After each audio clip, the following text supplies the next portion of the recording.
Então, eu quero cumprimentar os irmãos com a graça e paz do nosso Senhor Jesus para mais uma noite de reunião, de encontro e para tratarmos de um tema que tem o objetivo de proporcionar crescimento espiritual para a igreja, para cada um de nós e para a igreja, né? O crescimento espiritual é individual, mas quando todos crescem espiritualmente de forma individual, há também um crescimento coletivo, porque a Igreja de Deus é uma comunidade, e a gente não pode se esquecer disso. A Igreja de Deus é uma comunidade. E o meu único objetivo, né, ao preparar esses temas, é proporcionar esse crescimento, esse desenvolvimento que todos nós precisamos. Não tem ninguém aqui que não precise melhorar espiritualmente, crescer e se desenvolver.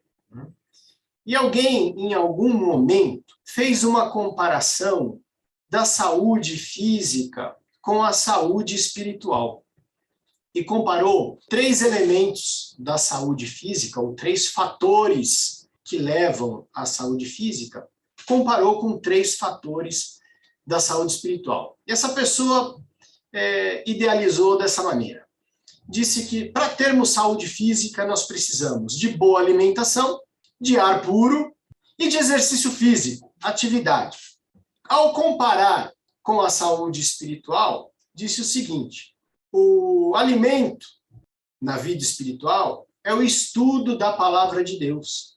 A atividade, o exercício físico na vida espiritual é o testemunho, são as obras, é tudo aquilo que nós fazemos em favor do outro. E o ar, a respiração, é comparada com a oração. Por isso que é dito que a oração é a respiração da alma. Por isso, numa semana de oração, nós não poderíamos passar todos os 8 episódios sem falar sobre a oração. Orando como Jesus orou, é o tema de hoje. E ainda continuando nessa comparação, os médicos dizem que a gente precisa fazer atividade física pelo menos aí 3 vezes por semana, uma atividade de, no mínimo, 40 minutos, e de preferência que tenha alguma transpiração, ou seja, uma atividade também aeróbica. Dessa forma, comparando com a atividade espiritual, eu diria que nós devemos estar fazendo boas ações, não digo 3 vezes por semana, mas algumas vezes por semana, quem sabe todos os dias. A alimentação já é numa frequência um pouco maior. Na academia você vai 3 vezes por semana, mas a alimentação você faz 3 refeições diárias, ou 4, ou 5, ou tem aqueles que fazem uma refeição diária, e começa de manhã e termina só à noite. E essa refeição, do ponto de vista espiritual, é a leitura da palavra de Deus, que é importante todo dia termos um contato com a palavra de Deus. Agora, respiração. Eu pergunto, quantas vezes por dia a gente precisa respirar para podermos ter boa saúde? Exercício físico, 3 vezes por semana, tá bom. Alimentação, 3 vezes por dia, tá bom. E qual a frequência da respiração? Ora, isso é óbvio, né? Vocês podem estar pensando assim, poxa, mas a respiração eu tenho que respirar toda hora, eu não posso parar de respirar. Se eu ficar 1 minuto sem respirar, eu corro o risco aí de ter danos cerebrais, sem oxigenação no cérebro, e se fica 2, 3 minutos, vem a óbito. E a vida espiritual é assim também.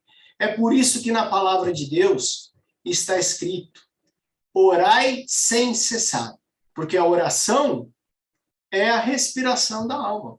É claro que ao falar orai sem cessar, o apóstolo Paulo, lá em Tessalonicenses 5,17, não estava se referindo à oração formal, em que você se ajoelha, fala com Deus, mas a viver constantemente com um espírito de oração. Viver constantemente em contato com Deus.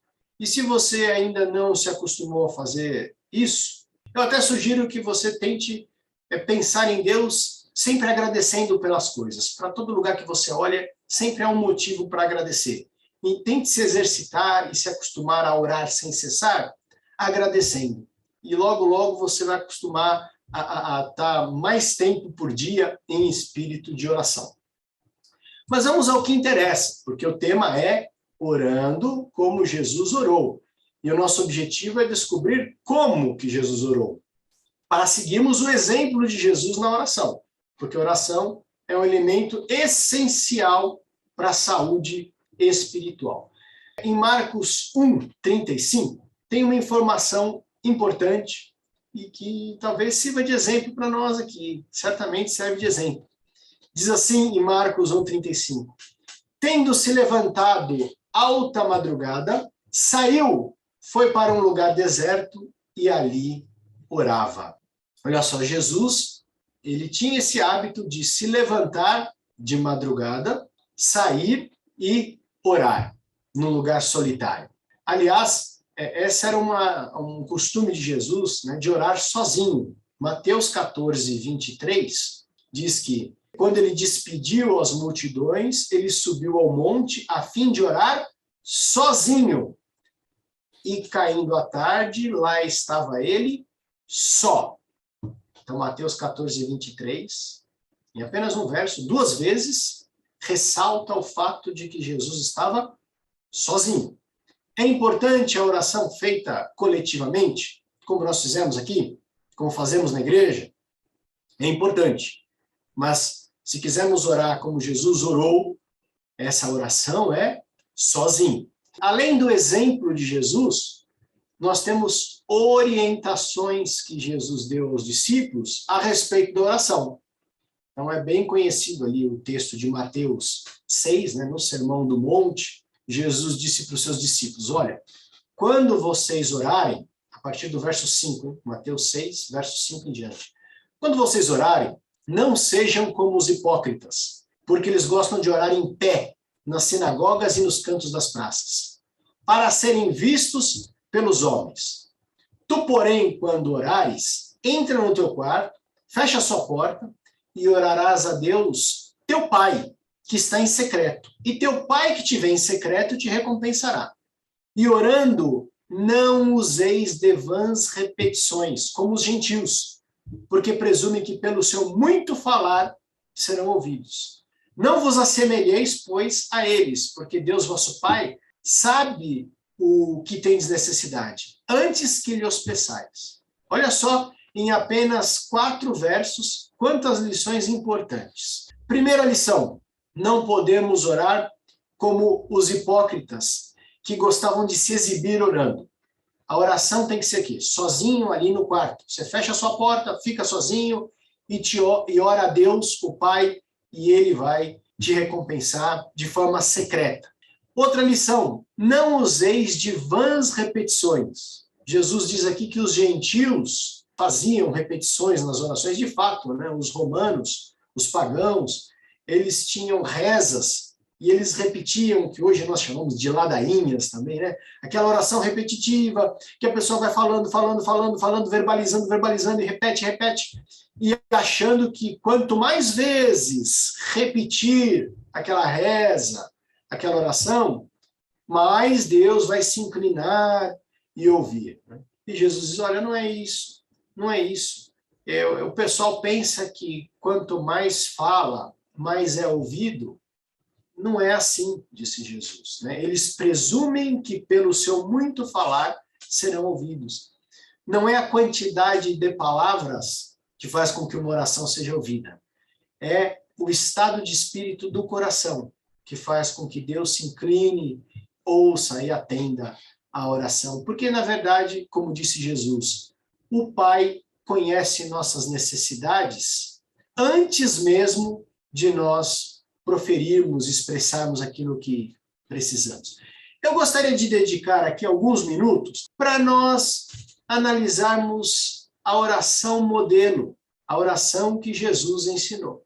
Nós vimos aqui, primeiro, o exemplo de Jesus, o que ele fez ao orar, saía de madrugada, orava a sós. Né?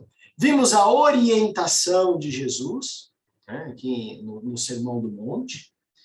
E agora nós vamos ver um exemplo de oração, que é bem conhecido, que é o Pai Nosso. Né? Isso está em Mateus 6, versos 9 a 13. A oração começa assim: Pai Nosso que estás nos céus. Ela começa com uma invocação, um chamado do destinatário da oração. Quem é o destinatário da oração? Quem é que vai receber a oração? Para quem é feita a oração? É Deus, o Pai. É importante frisar isso, porque muitas pessoas oram para Jesus, outras até oram para o Espírito Santo. O correto é orar para o Pai e, ao fazê-lo, ao se aproximar de Deus, orar em nome de Jesus. Então, às vezes eu vejo pessoas orando para Jesus: ó Jesus, me abençoe, é o que eu te peço em nome de Jesus, amém. Ora para Jesus em nome de Jesus. Não faz nenhum sentido você se dirigir a uma pessoa em nome dela mesma. Nós oramos ao Pai, mas quem nos dá a autoridade, as credenciais, para que possamos nos apresentar diante do Pai diretamente. Sozinho nós não teríamos essa possibilidade, mas graças ao sangue de Jesus, esse sangue e o seu corpo, que foi entregue na cruz do Calvário, ele franqueou acesso ao trono do Pai. E aí nós podemos nos achegar ao Pai, que não nos receberia, mas como Cristo morreu por nós, nós nos aproximamos do Pai em nome de Jesus. É como se estivéssemos entregando para o Pai uma procuração assinada por Jesus. E fala: santificado seja o teu nome. Nós falamos sobre adoração.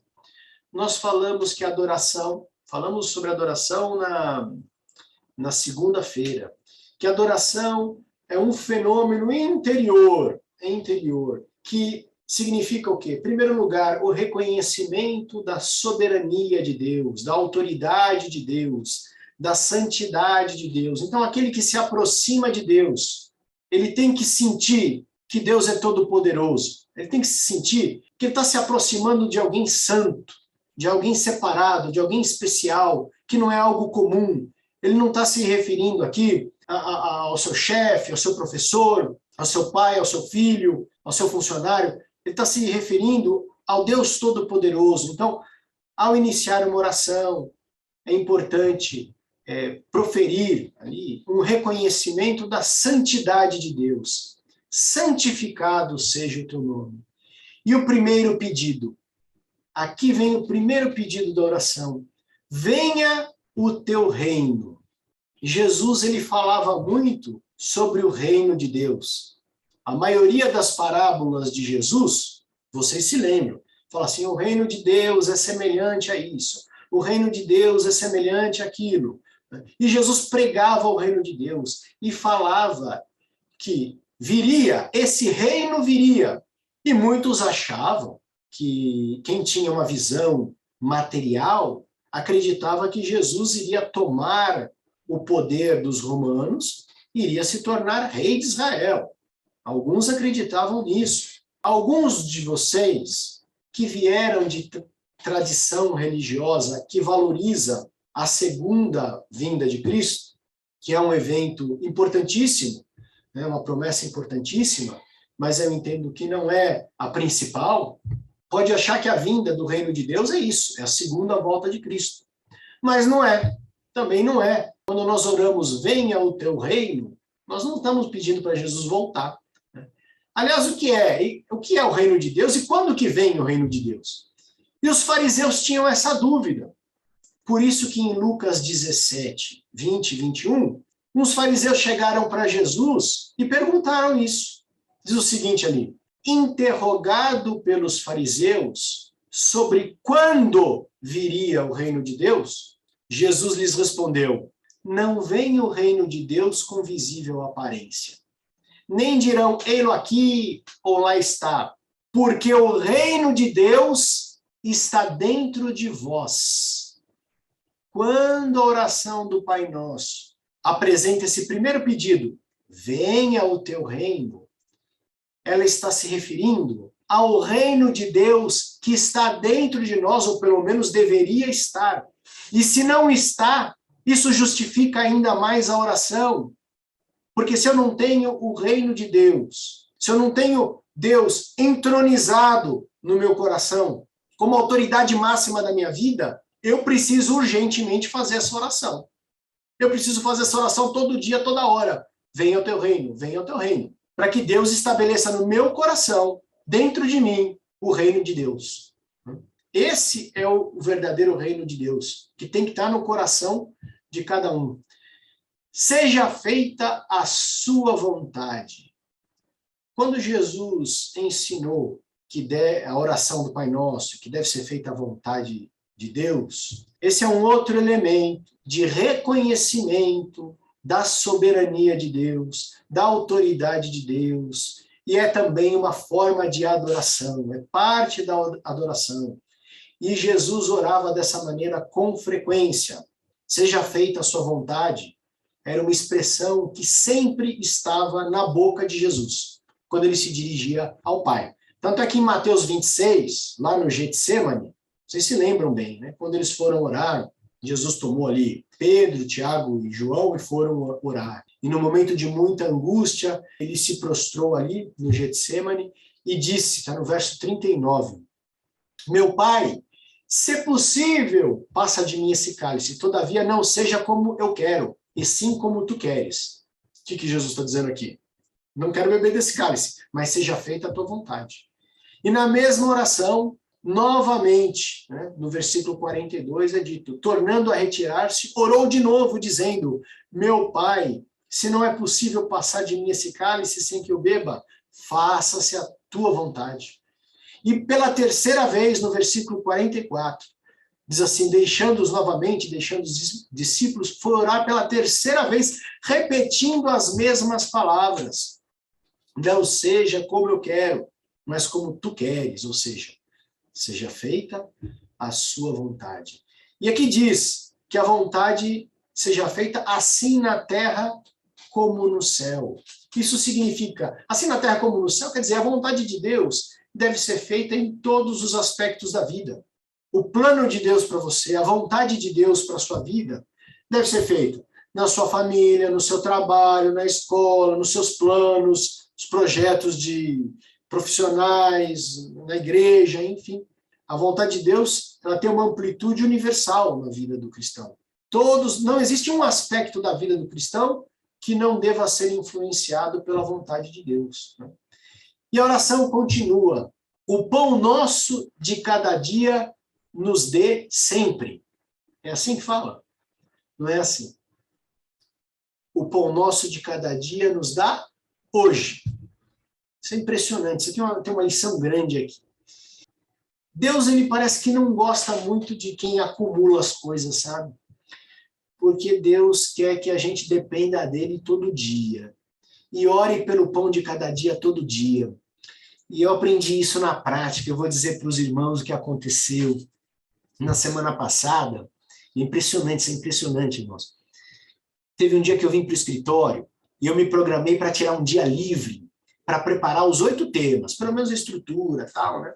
Eu sabia que ia ter a semana de oração, começaria no sábado. Falei, eu vou preparar todos os temas, fazer a estrutura, fazer os versos, fazer as ilustrações, os comentários, vou escrever no computador e tal. E um dia inteiro. Irmãos, eu fiquei aqui, não consegui fazer absolutamente nada. Aí chegou uma hora que a gente começa a ficar ansioso, fala, poxa, né, tá hora, não sai nada aqui. E a gente que já tem algum tempo, assim, de algumas décadas dessa coisa de pregar e tal, a gente já, mais ou menos algumas coisas, muito pouco, mas a gente entende algumas coisas. Aí eu percebi, eu falei, não, Deus não quer que eu faça isso no atacado. Não posso preparar essa semana de oração de uma vez só tudo. Deus quer que eu faça isso no varejo dia a dia. E eu estou fazendo assim, irmãos. Se os irmãos me perguntarem qual é o tema de amanhã, eu não sei te dizer. Não tá, irmão. Amanhã eu sei que eu vou chegar às 7h15 aqui, eu vou preparar. E aí Deus vai me mostrar o que eu tenho que falar. Porque eu não consegui fazer, irmãos. É igual maná. O maná Deus podia dar tudo no domingo e falar, guarde para a semana toda. Mas Deus, ele dava a cada dia. Porque a cada dia, Deus, ele faz questão que você o busque. E ele te dá. Mas você tem que buscar Deus a cada dia, irmãos. Cada dia, não faz nada no atacar. E aí continua a oração, irmãos. Ele diz assim: perdoa as nossas dívidas, como perdoamos aos nossos devedores. Essa é uma palavra muito difícil. Tem palavras que são confortantes, né, na palavra de Deus. Mas essa palavra não é confortante, não. Essa palavra perdoa as nossas dívidas, assim como nós perdoamos os nossos devedores, é uma faca no nosso pescoço. Isso não é uma palavra de conforto, não. Essa é uma palavra que nos deixa transtornados. Porque quando Jesus terminou essa oração, a oração termina no verso 13, a oração do Pai Nosso. Quem está com a Bíblia aberta pode acompanhar aí. Quando a oração termina, Jesus, no verso 14 e 15, após concluir a oração, ele não faz comentário sobre o que é Pai Nosso, ele não faz comentário sobre o que é venha o teu reino, ele não faz comentário sobre o pão nosso de cada dia nos dai hoje, ele não comenta sobre nada da oração, ele comenta sobre essa parte, que é a parte mais difícil da oração.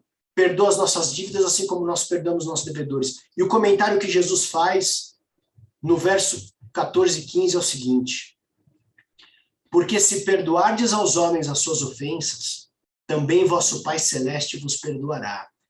Se, porém, não perdoardes aos homens as suas ofensas, tampouco o Pai vos perdoará das vossas ofensas.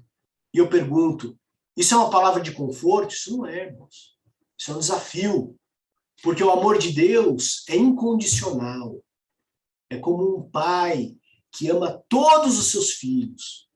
E ama profundamente.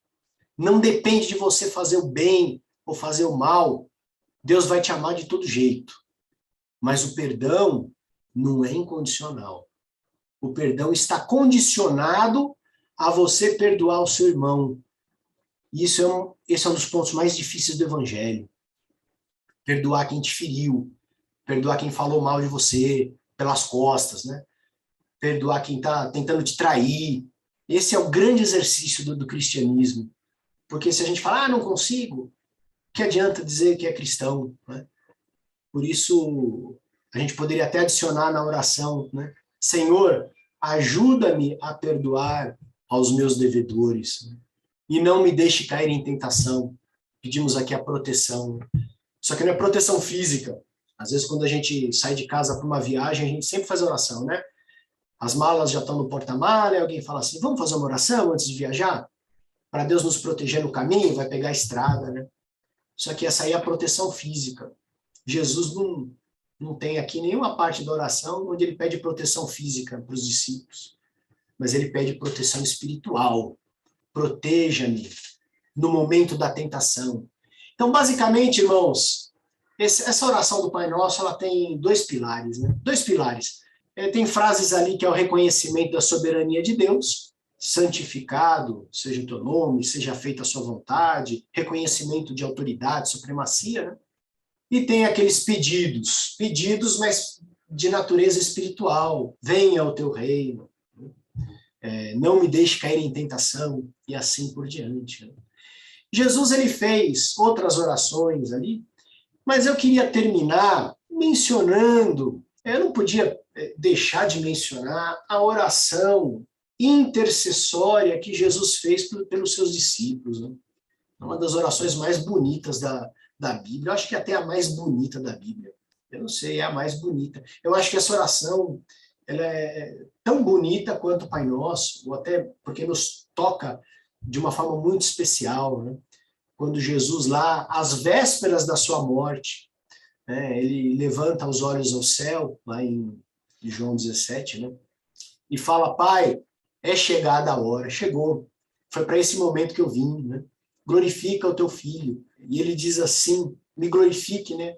A fim de que ele, Jesus fala de si mesmo na terceira pessoa. Então, quando Jesus fala ele, o teu filho, Jesus está se referindo a ele mesmo, a Jesus. Então ele fala a fim de que ele conceda a vida eterna a todos os que lhe destes, a todos esses discípulos. Vida eterna, o que é a vida eterna? Aí vem aquela explicação que é São João 17,3, que nós gostamos tanto, né? Nós gostamos tanto. A vida eterna é essa, que te conheçam a ti, o único Deus verdadeiro, e a Jesus Cristo a quem enviaste. Essa é a vida eterna. E a oração é longa. Eu espero que vocês tenham um tempinho para ler essa oração na sua casa. Mas o verso 11 tem uma parte especial, que é muito importante, né? Jesus está dizendo, olha, já não estou no mundo, quer dizer, já estou de saída, mas eles, os meus discípulos, continuam no mundo. Eu vou para perto de ti, Pai. Pai Santo, guarda-os em teu nome, que me deste, para que eles sejam um, assim como nós. Jesus orou pela unidade da sua igreja, para que todos fossem um.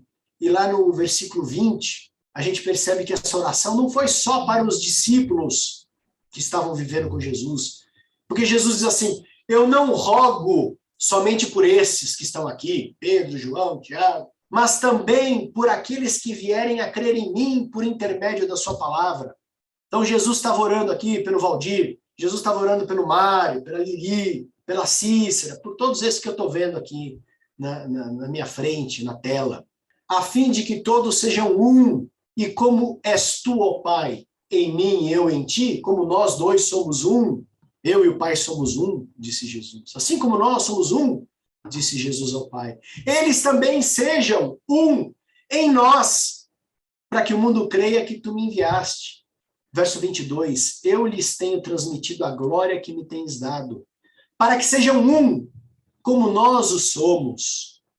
E aí vem uma palavra difícil aqui também, no versículo 23. Não sei se vocês já perceberam o 23, que fala assim, eu neles, tu em mim, essa unidade. E aí essa palavra aqui é muito forte, a fim de que sejam aperfeiçoados na unidade. Irmãos, nós estamos buscando uma semana de oração para sermos aperfeiçoados espiritualmente. Sim ou não? Só que a oração de Jesus diz que nós somos aperfeiçoados na unidade. Se nós não tivermos unidade, não adianta querer ser aperfeiçoado sozinho lá sozinho no seu quarto, você vai orar. Você vai ajoelhar e orar. A oração é feita ali, sozinho, no secreto, no quarto, isolado. Mas o aperfeiçoamento cristão, ele depende desta unidade. Mas essa unidade de quem é? É o Pai, o Filho e nós. Essa é a unidade. Eu não vejo nas Escrituras nenhum verso onde Jesus diz que existe uma unidade, Pai, Filho e Espírito Santo. O que eu vejo é Jesus dizendo que a unidade dos filhos de Deus é, assim como ele e o Pai são um, nós, cristãos, somos um com o Filho e com o Pai. E é nessa unidade que se opera o aperfeiçoamento cristão. E se nós não pudermos viver em unidade, não haverá aperfeiçoamento. Por isso que o inimigo trabalha tanto para desfazer a unidade. A sua unidade com Deus e a sua unidade com a igreja, com o corpo de Cristo. Porque ele sabe que se você perder a sua unidade, vai ser praticamente impossível você experimentar o aperfeiçoamento cristão. E Jesus orou a fim de que sejam aperfeiçoados na unidade. Meu tempo aqui já está terminando, irmãos, mas essa palavra ela é muito forte. E que a oração de Jesus pela nossa igreja, eu estou dizendo a oração de Jesus pela nossa igreja, seja como a oração que Jesus fez para Pedro. Jesus, certa ocasião, orou por Pedro. Lucas 22, né? A oração foi assim, Simão, Simão, eis que Satanás vos reclamou para vos peneirar como trigo. Ou seja, Pedro, Satanás está lutando para pegar você. Eu, porém, roguei por ti, eu orei por você, Pedro, para que a tua fé não desfaleça. Tu, Pedro, quando te converteres, e Jesus disse isso depois de 3 anos de ministério, não era no começo, quando Jesus chamou Pedro, e Pedro estava lá no barco pescando, foi depois de 3 anos, Jesus disse, tu, Pedro, quando te converteres, fortalece os teus irmãos. Pedro respondeu, não, Senhor, eu estou pronto aí, eu estou de boas aqui, estou preparado aqui, tanto para a prisão como para a morte, eu estou aqui, o que aconteceu, eu estou junto aí, estamos juntos. Mas Jesus afirmou, olha, Pedro, eu vou dizer que hoje você vai me negar 3 vezes, antes que o galo cante. Então, às vezes a gente pode achar que, não, eu estou bem. Não. Às vezes Satanás está nos reclamando para nos peneirar como trigo, e nós nem sabemos, mas alguém pode estar orando por você. E um irmão deve orar pelo outro. E esse é o convite que eu faço, para que hoje cada um de vocês faça uma oração intercessória. Escolha uma pessoa da igreja e ore por essa pessoa. E depois amanhã, se você sentir no coração, você manda um WhatsApp para ela e fala assim: irmão, eu orei por você. Tá bom? Que Deus abençoe a nossa igreja, que ela possa estar sempre unida e aperfeiçoada. Em nome de Jesus. Amém.